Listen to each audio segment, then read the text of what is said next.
vous propose ici la correction de l'exercice 9 sur le chapitre variable aléatoire.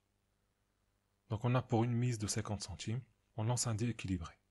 Tout résultat pair fait gagner le nombre d'euros indiqué sur le dé, et tout résultat impair fait perdre le nombre d'euros indiqué sur le dé. Par exemple, si on tombe sur 2, on gagne 2 euros. Si on tombe sur 3, on perd 3 euros.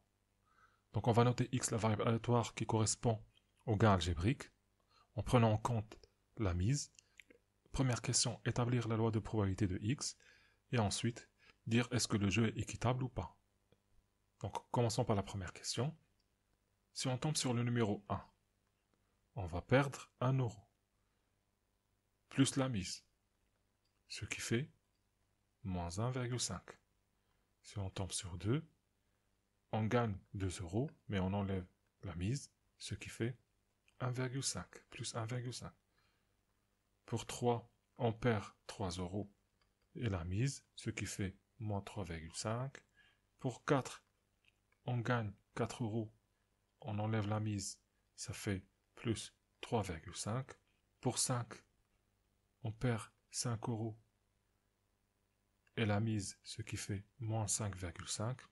Et enfin, pour 6, on gagne 6 euros, on enlève la mise, ce qui fait plus 5,5. Donc la loi de x, ça va être moins 5,5, moins 3,5, moins 1,5, 1,5, 3,5 et 5,5. Et comme le dé est équilibré, donc à chaque fois ça va être 1 sur 6.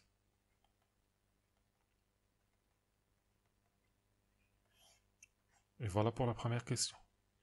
Maintenant, la deuxième question nous demande est-ce que le jeu est équitable et justifié.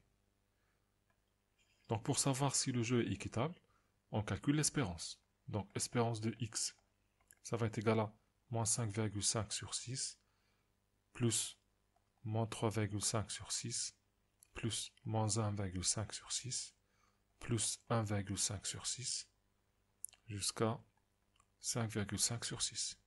Donc on va trouver l'espérance de x qui va être égale à 0. Donc oui, le jeu est équitable, parce qu'on vient de trouver l'espérance est égale à 0.